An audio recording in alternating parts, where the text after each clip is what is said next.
ওই বুট্টা মৌলভী সাহ আর ওই বুট্টা মৌলভী সহ তার চেলাপেলা সহ তার বিচি মার্কা ছাত্র সহ যত ওহাবি আছে সব ওহাবিদেরকে ওপেন চ্যালেঞ্জ দিব। তোরা সবাই মিললাও আমার নাভির নিচের একটা পশমও ফালাইতে পারলি না।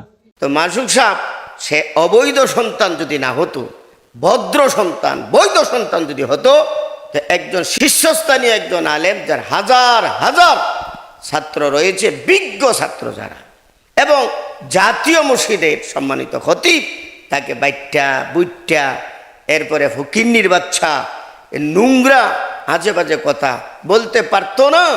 তো এই আবু হানিফার ঘটনার দ্বারা বুঝে আসে এ মাসুকের রক্তের মধ্যে কিছু সমস্যা আছে। নাহমাদুহু ওয়া নুসাল্লি আলা রাসূলিল কারীম, আম্মা বাদ। দেশ বিদেশ থেকে আজকে আমার এই আলোচনাটি যারাই শুনতে পাচ্ছেন, সংক্ষিপ্ত সময়ে বিশেষ একটা উদ্দেশ্যে আপনাদের সামনে উপস্থিত হয়েছি, আর তা হলো বাংলাদেশের শীর্ষস্থানীয় উলামায়ে কেরামের মধ্যে জনাব মুফতি আব্দুল মালিক হাফিজাহুল্লাহ, জাতীয় মসজিদের সম্মানিত খতিব সাহেব, আমি মনে করি বাংলাদেশের মধ্যে শীর্ষস্থানীয় উলামায়ে কেরামের প্রথম সারির প্রথম স্থানে তিনি রয়েছে। ওনার ব্যাপারে আজে বাজে মন্তব্য করে নোংরা কথা বলে এক ব্যক্তি, তার নাম নাকি মাসুক। আমি তার ভিডিওটা শুনছি, এই প্রসঙ্গে আমি কিছু কথা বলবো। প্রথম কথা, মেরকাত কিতাবে, এই যে মেরকাত, মোল্লা আলী কারি রহমতুল্লাহ আলাইহি 5 নম্বর খণ্ড 124 পৃষ্ঠার মধ্যে একটা প্রবাদ বাক্য উল্লেখ করছেন, তা হলো কুল্লু ইনাইন ইয়াতারাশাহু বিমা ফিহি, প্রত্যেক পাত্র তার থেকে ওই জিনিসই টপকে পড়বে যা তার ভিতরে আছে। যে মৌলবি গালিগালাজ করছে তার ভিতরে গালিগালাজে ভর্তি, এই জন্য তার মুখ থেকে এই গালিগালাজ আসবে, এটাই স্বাভাবিক। আবার শুনছি তার নাকি উস্তাদ আছে একজন, জনাব ডক্টর এনায়েতুল্লাহ আব্বাসী সাহেব নাকি তার উস্তাদ, আর তার ভিতরে আছে কুফুর কুফুর কুফুর, অটু কাফের। যার ভিতরে যা আছে মুখ দিয়ে তাই আসবে। কুল্লু ইনাইন ইয়াতারাশাহু বিমা ফিহি, এর জন্য তার মুখ জবান দিয়া এমন কথা আসাটা কোনো অসম্ভবের কিছু না। যেমন সাগরিদ তেমন উস্তাদ, তাই তো হবে। এখন আসেন, মাসুক সাহেব যে খতিব সাহেবকে নিয়ে বাজে মন্তব্য করেছে, তার ব্যাপারে আমি বলতে চাই, অবশ্যই তার রক্তের মধ্যে দোষ আছে, জন্মের মধ্যে আর কি রক্তের মধ্যে দোষ আছে। এই কিতাবটা হলো তাজকিরাতুন নুমান। এই তাজকিরাতুন নুমান কিতাবের মধ্যে ইমামে আবু হানিফার একটা ঘটনা উল্লেখ করছেন। ইমামে আবু হানিফা সাথীদেরকে নিয়ে আসরের পরে বৈশা মাসলা মাসাইল নিয়ে আলোচনা করছিলেন, এমন সময় পাশে ছোট ছোট বাচ্চারা কিছু খেলাধুলা করছিল, বল আইসা গেছে একেবারে ইমামে আবু হানিফার কাছে। তো অন্য অন্য ছোটো বাচ্চারা ওখান থেকে ডরে ভয়ে বলটি আনতে সাহস পাচ্ছে না। এক বাচ্চা নিজের সাহসিকতার পরিচয় দিয়ে দেখ আমি কিভাবে আনি। ইমাম আবু হানিফার শরীর ঘেঁষায় গিয়ে বলটা নিয়ে যাচ্ছে, আবু হানিফা তাকাই রয়েছে এইভাবে, এবং বলটা নেওয়ার পরে আবু হানিফা বলেন এই ছেলেটা জারোর সন্তান। তত্ত্ব নিয়ে দেখা গেছে জারোর সন্তান সে। তো মাসুক সাহেব সে অবৈধ সন্তান যদি না হতো, ভদ্র সন্তান বৈধ সন্তান যদি হতো, তো একজন শীর্ষস্থানীয় একজন আলেম যার হাজার হাজার ছাত্র রয়েছে, বিজ্ঞ ছাত্র যারা, এবং জাতীয় মসজিদের সম্মানিত খতিব, তাকে বাইট্টা বুইট্টা এরপরে ফকিন্নির বাচ্চা নোংরা আজে বাজে কথা বলতে পারতো না। তো এই আবু হানিফার ঘটনার দ্বারা বুঝে আসে এ মাসুকের রক্তের মধ্যে কিছু সমস্যা আছে। নাম্বার 3, মাসুক সাহেবকে বলবো যে যাকে নিয়ে মন্তব্য করেছ, তুমি যাকে নিয়ে মন্তব্য করেছ, নতুন করে কলমাটা ফইরা বউটা একটু দৌড়াই লাইবা।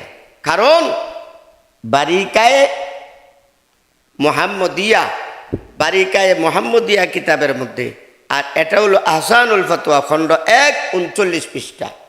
সংক্ষেপে যেহেতু সবগুলো বাড়ি করে দেখাইলে অনেক লম্বা হয়ে যায়, পরিষ্কার উল্লেখ রয়েছে, আল ইস্তেজাউ বিল ইলমি ওয়াল উলামা কুফরুন, হক্কানি আলেম উলামায়ে কেরামগণকে অনর্থক যদি কেহ বেইজ্জতি করে, ঠাট্টা মস্কারি করে, কুফরুন, এটা কুফরি, সে কাফের হয়ে যাবে।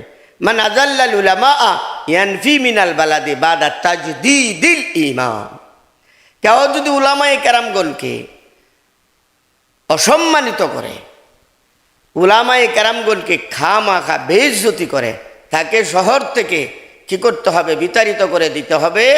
দ্বিতীয়বার তারে মুসলমান বানানোর পর বাদা তাজদীদিল ঈমান, মানে ঈমান চলে গেছে।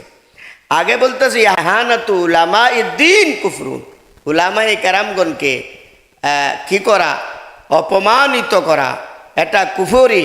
আগে বলতেছে ওয়ানিল মুহিতি মান শাতামা আলিমান, যে ব্যক্তি হক্কানি আলেমকে গালি দিল, যেমন উনার চেয়ে হক্কানি আলেম আর হতে পারে না জাতীয় মসজিদের খতিব লাল্লু আর পাঞ্জু না। এই লাল্লু পাঞ্জু বক্তারা যারা আছে, যারা কিতাবের এলেম নাই, কিচ্ছু নেই, এরা কিভাবে তুলনা করবে কে হক্কানি বড় আলেম, কে বড় আলেম না? তাদের তো যোগ্যতাই নাই। সুতরাং এখানে বলতেছে ওয়ানিল মুহিতে মান শাতামা আলিমান ফাকাত কাফারা, কোনো আলেমকে যদি কেহ গালি দেয় কাফের হয়ে গেছে সে। ফাতুতাল্লিকু ইমরাতুহু, তার বউ তালাক হয়ে গেছে। বারিকায়ে মাহমুদিয়া 3য় খণ্ডে এই কথাগুলো সব রয়েছে, এবং আহসানুল ফাতোয়া 1ম খণ্ড 39 পৃষ্ঠায় রয়েছে।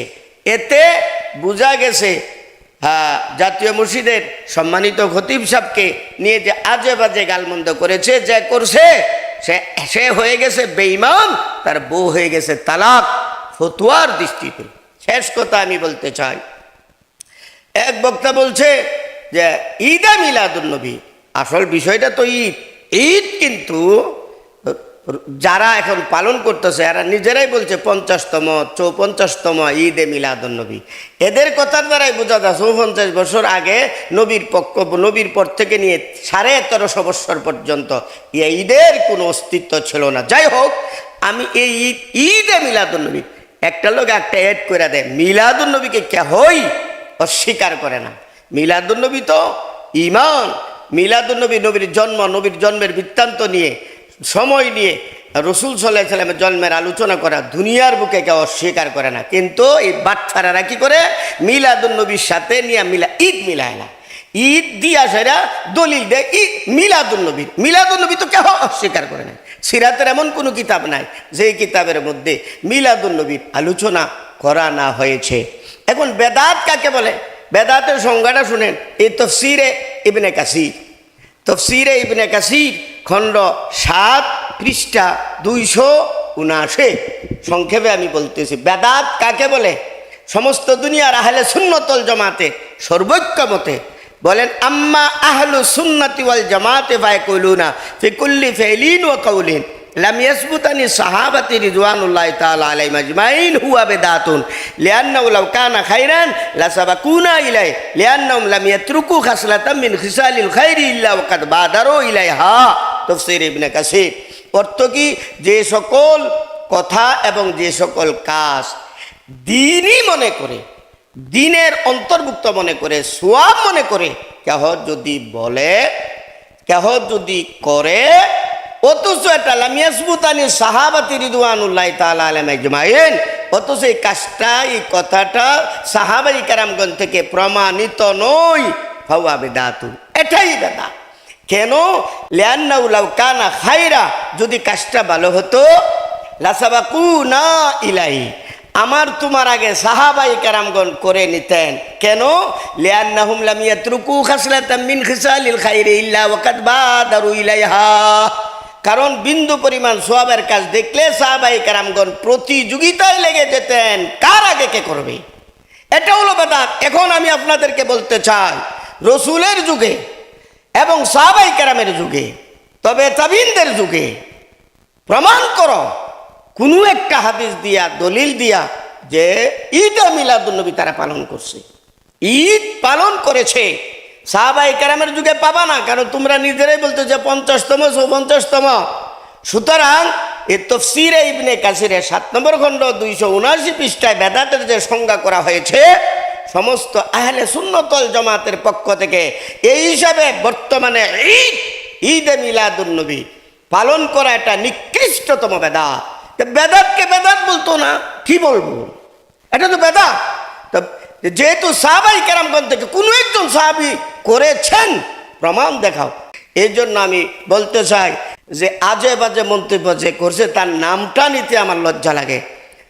নিঃশর্তভাবে ক্ষমা চেতে হবে।